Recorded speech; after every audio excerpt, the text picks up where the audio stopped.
ওং জয় জয় দেবী চরাচর সারে, কুচযুগ শোভিত মুক্তাহারে, বীণারঞ্জিত পুস্তক হস্তে, ভগবতী ভারতী দেবী নমস্তুতে। জয় মা সরস্বতী দেবীর জয়। বন্ধুরা, আজ সরস্বতী পূজা। মা সরস্বতী হলেন হিন্দু ধর্মে জ্ঞান, সঙ্গীত, শিল্পকলা, বাক্য প্রজ্ঞা ও বিদ্যা অর্জনের দেবী। পুরাণ মতে বসন্ত পঞ্চমীর দিন দেবী সরস্বতীর জন্ম হয় বলে আজকের দিনে দেবীর আরাধনা করা হয়। দেবী সরস্বতী সকল ভাষা ও শব্দের উৎপত্তি করেন বলে ব্রহ্মাদেবীর নাম দেন বাগদেবী। তাই এই দিনটি বসন্ত পঞ্চমী নামেও পালিত হয়। স্কুল, কলেজ সব বিভিন্ন শিক্ষা প্রতিষ্ঠানে মা সরস্বতীর আরাধনা করা হয়। বিদ্যা দেবীর পুজো করা হয় বলে সরস্বতী পুজোর দিনটি ছাত্র ছাত্রীদের কাছে বিশেষভাবে গুরুত্বপূর্ণ। ছোট ছেলে মেয়েদের এই দিনে প্রথম অক্ষর পরিচয় করানো হয়ে থাকে। একে হাতে খড়ি বলা হয়ে থাকে। তাই বন্ধুরা, আজকের দিনে অনেকে হয়তো দেবী সরস্বতীর পূজা ব্রত সম্পন্ন করছেন, আবার অনেকে হয়তো তা করতে পারছেন না। তাহলে মায়ের অসীম কৃপা পাওয়ার জন্য অবশ্যই শ্রবণ করবেন মা সরস্বতী দেবীর ব্রত কথা।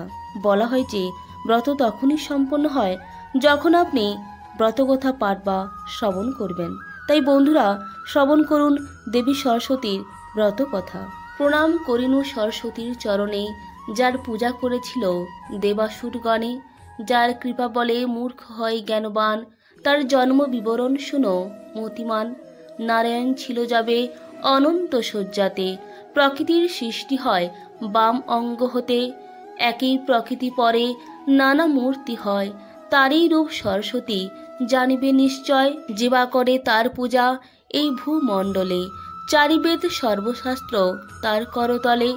মাঘ মাসের শুক্লপক্ষে পঞ্চমী তিথিতে বিদ্যারম্ভ পূর্বে তারে পূজিবে ভক্তিতে, পূর্বদিনে হবিষান্ন করিয়া গ্রহণ, শ্রী পঞ্চমী দিনে তার করিবে অর্চন, সন্ধ্যা বন্দনাদি ক্রিয়া করি সমাপন, মনমতো ঘট এক করিবে স্থাপন, গণেশাদি পঞ্চদেবে পূজি তারপরে, করিবে দেবীর পূজা অতি ভক্তি ভরে, নৈবেদ্যাদি দিবে যাহা শুনো মতিমান, ক্ষীরছানা মিষ্টানাদি করিবে প্রদান, শ্বেতপদ্ম কিংবা তারে শ্বেত পুষ্প দিবে, নবপ্রস্ত দিয়া তারে যতনে পূজিবে, শঙ্খ আভরণ আদি সুগন্ধি চন্দন, শ্বেত পুষ্প মাল্য তারে করিবে অর্পণ, নানাবিধ ফলমূল সাজাইয়ে যতনে করিবে দেবীর ধ্যান ভক্তিযুক্ত মনে, শ্বেতবর্ণা হাস্যময়ী অতি মনোহরা, রতন ভূষণ তার সর্ব অঙ্গে ধরা,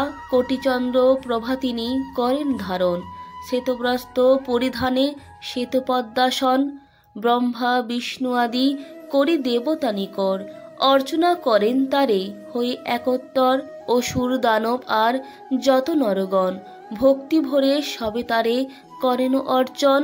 ওং ঐং সরস্বত্যই নমঃ, এই মন্ত্র অষ্টাক্ষর ভক্তি ভরে সাধ্যমতো জপ নিরন্তর।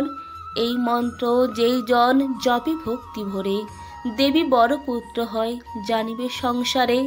পূর্বাকালে এই মন্ত্র ভাগীরথী তীরে নারায়ণ দিয়াছিল বাল্মীকি ঋষিরে, পুষ্করে শুক্রকে দেন ভৃগু মহামতি, মরিচির কাছে পান গুরু বৃহস্পতি, ভৃগুরে এ মন্ত্র দেন দেব পদ্মাসন, জরৎকারু আস্তিকেরে করেন অর্পণ।